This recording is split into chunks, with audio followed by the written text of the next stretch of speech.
اور یہ صرف ایک یروشلم میں نہیں بلکہ پورے فلسطین میں اس کے جتنے بھی علاقے تھے ان میں یہ جاری رہی۔ چنانچہ 1948 میں یو این نے اسرائیل کو ایک الگ ریاست، ایک الگ ملک کے طور پر تسلیم کر لیا۔ یہ وہ اصل وقت تھا کہ جب مسلمانوں کی اور یہودیوں کی، اور یا عربوں کی اور یہودیوں کی ایک نئی جنگ کا آغاز ہوا۔ اسرائیل کے وجود میں آنے کے بعد عربوں کی اور یہودیوں کی اسرائیل کی ایک جنگ چھڑ گئی۔ اسرائیل کی اور جو عربوں کی جنگ چھڑی یہ کئی عرصے تک جاری رہی۔ 1950 کے بعد کا یہ دور تھا، یہ دہائی تھی کہ عربوں کی اور اسرائیل کی یہ جنگ جاری تھی، مسلسل جاری تھی، اور اس جنگ میں کچھ نتیجہ اس کا یہ نکلا کہ کچھ علاقے جو تھے وہ مشرقی علاقے وہ اردن کے پاس چلے گئے، اور جو باقی علاقے تھے ان پر اسرائیل کا قبضہ ہو گیا۔ اور یہ سارا جو سلسلہ تھا، یہ کشیدگی تھی، یہ عربوں کی اس لیے تھی کہ جو فلسطین تھی یہ عربوں کی ایک علاقہ تھا، ریاست تھی، اور اس پر آ کر اسرائیل نے، یہودیوں نے آ کے قبضہ کیا تھا۔ اس کے لیے ان کے درمیان جنگ تھی، اور یہ جو جنگ تھی اس میں 7 لاکھ کے قریب لوگ متاثر ہوئے، جو 1950 سے 60 کے درمیان کی جو دہائی میں جو لڑائی جاری ہوئی اس میں، اور 7 لاکھ لوگ اس میں بے گھر ہوئے، اور اس دن کو النکبہ کے نام سے، اگر اس فلسطین کی تاریخ میں دیکھا جائے تو اس کو النکبہ کے نام سے اس دن کو جانا جاتا ہے۔ النکبہ سے مراد اردو زبان میں اس کا مطلب ہے کہ بت تباہی کا دن۔ اس میں 7 لاکھ لوگ بے گھر ہو گئے تھے، اور جو کچھ علاقے مزید اسرائیل کے کنٹرول میں، اسرائیل نے ان پر قبضہ کر لیا تھا۔ عرب اس جنگ میں شکست کھا چکے تھے۔ تھوڑا عرصہ یہ سلسلہ پھر جاری رہا۔ 1967 میں ایک اور جنگ کا آغاز ہوا۔ اس جنگ کو 6 ڈے وار کے نام سے جانا جاتا ہے۔ یہ جو جنگ، اب کی بار جو جنگ شروع ہوئی تھی، اس میں اسرائیل نے پھر زبردست اس کو فتح حاصل ہوئی، اور عرب پھر ناکام ہو گئے، اور اس کے بعد اسرائیل 80%، تقریباً 78% جو علاقے تھے ان پر اسرائیل نے قبضہ کر لیا۔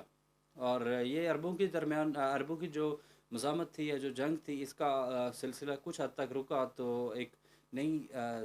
تنظیم کا وجود عمل میں آیا، PLO کے نام سے۔ یہ وہ تنظیم تھی، اس کا مقصد تھا کہ فلسطین کو اسرائیل کا جو غاصبانہ قبضہ ہے اس سے چھڑایا جائے۔ اس کے ساتھ بھی کچھ عرصہ ان کی آپس میں لڑائی جاری رہی اسرائیل کے ساتھ، لیکن معاملات ان کے پھر ٹیبل ٹاک پر آ گئے، اور معاملات بیٹھ کر طے کرنے کی کوشش کی گئی، اور PLO اور اسرائیل کے درمیان ایک معاہدہ ہوا، اور ان کے درمیان کچھ علاقوں کی تقسیم ہوئی۔ لیکن اس کے باوجود بھی جو مسلمانوں پر ظلم و ستم کا جو ایک سلسلہ شروع ہو چکا تھا کچھ عرصے سے، وہ جاری رہا، اور اسرائیل نے جو 20% کچھ علاقے جو باقی تھے ان پر بھی قبضہ کرنے کی کوشش کی۔ PLO کا جو عسکری ونگ تھا، یا ہم اس کی بات کریں کہ جو ان کی اصل تحریک جس مقصد کے لیے وہ بنی تھی، شاید کہ وہ اس وقت میں تھوڑے عرصے بعد 70 کی دہائی میں وہ کمزور ہو گئی، اور اس کے بعد ایک نئی تحریک نے جنم لیا، اس کا کیا، وہ حماس تھی۔ اور حماس یہ جو تھی، یہ غزہ کی پٹی پر یہ تحریک تھی، اور اس نے زبردست طریقے سے اسرائیل کے ساتھ مزاحمت کی، اور اسرائیل کے ساتھ فلسطین کے معاملے پر لڑائی کی۔ 1993 میں امریکہ، اسرائیل اور PLO نے ایک ایگریمنٹ سائن کیا، اس کو اوسلو ایگریمنٹ کے نام سے جانا جاتا ہے۔ اس اوسلو ایگریمنٹ کے تحت کچھ علاقے اسرائیل کو دے دیے گئے، کچھ جو ہے تو دونوں کے زیر انتظام رکھے گئے، اور کچھ فلسطین کے زیر انتظام رکھے گئے۔ لیکن اس میں ایک بڑا مسئلہ یہ تھا کہ جو علاقے اسرائیل کو دیے گئے تھے ان میں تمام جتنے بھی قدرتی وسائل والے علاقے تھے، یا جہاں پہ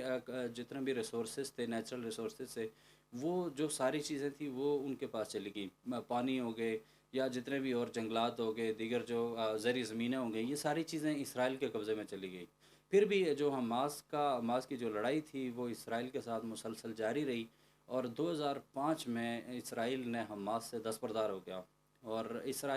حماس نے اپنی الگ حکومت قائم کر لی، اسرائیلی حکومت سے بھی الگ ہو گئے، اور جو فلسطینی حکومت تھی اس سے بھی الگ ہو گئے، انہوں نے اپنی حکومت قائم کر لی۔ یہ وہ وقت تھا کہ جب حماس اصل طاقت میں آئی، اور حماس کی طاقت کا اسرائیل کو بھی اندازہ ہوا، اور باقی دنیا کو بھی اندازہ ہوا۔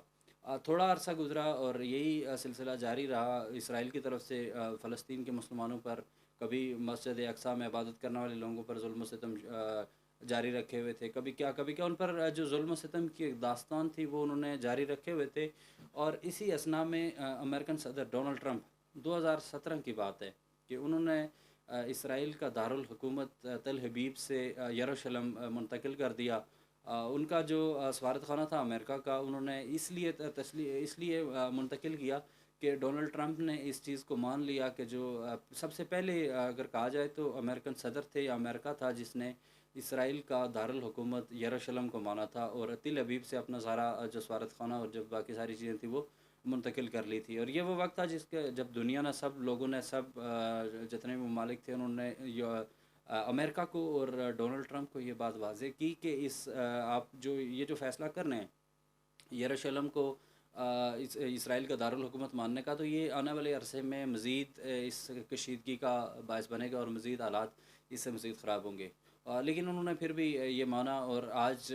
اسرائیل مکمل طور پر فلسطین پر قابض ہو چکا ہے۔ حماس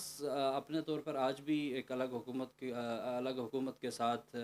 آج بھی اپنا جو تحریک تھی اس کی وہ جاری رکھے ہوئے آج بھی اسرائیل کے ساتھ مزاحمت کر رہا ہے۔ لیکن دوسری طرف اگر دیکھا جائے تو ہماری جو مسلم امہ ہے، مسلم امہ بھی ابھی تقسیم کا شکار ہے۔ کچھ ممالک جو ہیں وہ مسلم ممالک وہ اسرائیل کو ماننے کے لیے راضی ہو رہے ہیں، جبکہ جو فلسطین والا معاملہ ہے اس کو پس پردہ رکھ کر اسے بھول کر وہ جو اسرائیل کے ساتھ تجارت کا آغاز کرنا جا رہے ہیں۔ اس میں پاکستان کے بھی گزشتہ عرصے میں کچھ ملاقاتیں ہوئی ہیں۔ یقیناً اگر یہ سارے اس فلسطین کی جو ظلم و ستم ہے جو اسرائیل کا فلسطین پر، اس ساری چیزوں کو چھوڑ کر اگر مسلم امہ اس طرف جاتی ہے تجارت کی طرف یا اس طرف جاتی ہے، تو یقیناً یہ مسلم امہ میں مزید تقسیم کا باعث بنے گا، اور یہ جو اس ایک خواب ہے یہودیوں کا ایک الگ ریاست کا، اور الگ ریاست بنا کر وہاں سے پوری دنیا پر حکومت کا، تو اسے کوئی نہیں روک سکے گا۔